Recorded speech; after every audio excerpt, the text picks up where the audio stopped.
Once again welcome back to the channel the डीएवियंस।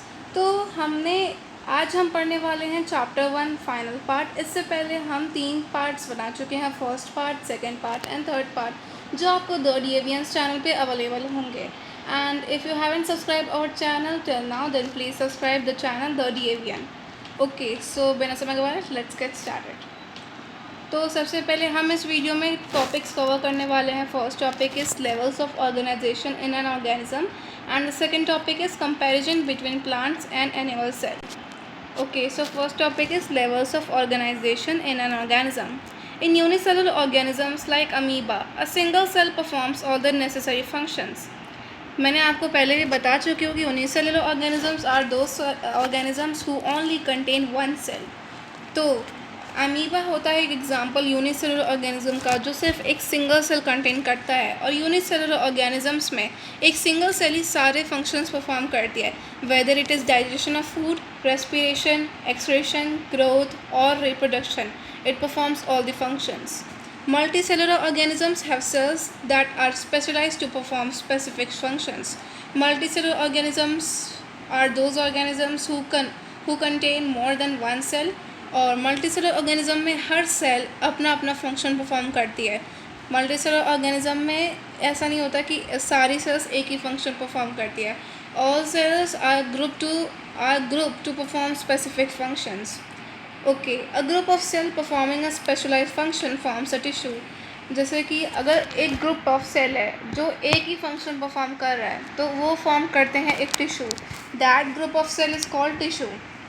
For example, nervous tissue. A group of tissues performing a specific functions forms an organ.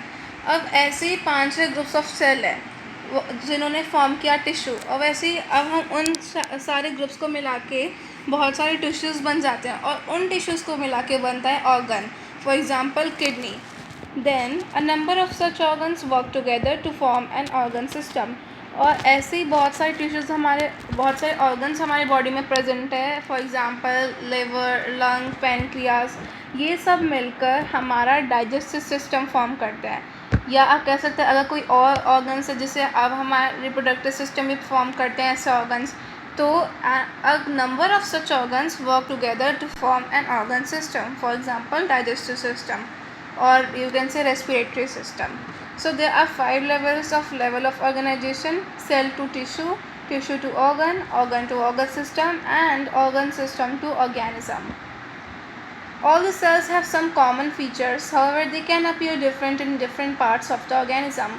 For example, the blood and liver cell, the root or liver cell have different appearances. तो अब हम इस line से ये पता लगाना चाहते हैं कि जैसे इस लाइन में बोल रहे हैं कि for example the blood and liver cells in animals, the root और leaf cell in plants have different appearances.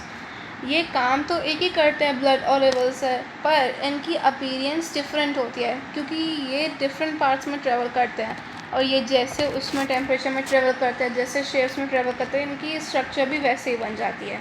The plant and animal cell, however, have some major differences between them. Let us now compare the features of the plants and animal cell. Comparison between plant and animal cells.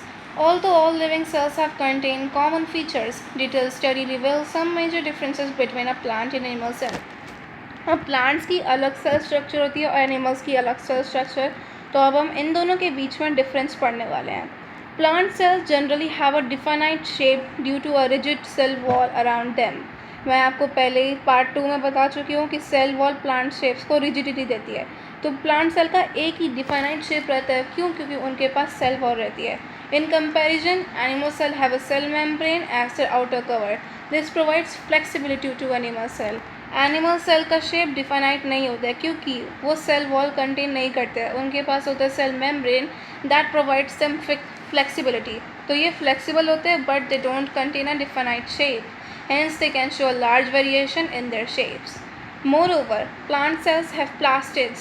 These are absent in animal cell. Plant cells के पास plastids होते हैं जो animal cell के पास नहीं होते. Plant cells generally have large vacuoles. Animal cell, on the other hand, either lack vacuoles or have very small vacuoles. Plant cells के पास large vacuoles होते हैं, बड़े vacuoles होते हैं, और अगर हम कंपेयर करें एनिमल सेल से, तो एनिमल सेल के पास या तो वैक्यूल्स नहीं होते या बहुत ही छोटे, बहुत ही टाइनी वैक्यूल्स होते हैं। तो आपके बुक में एक टेबल भी दी है, difference between a plant and animal cell. So we should discuss. Do subscribe and press the bell icon to be the first to receive new freshy updates from the Avians. And if you learned something new today, then give this video a thumbs up.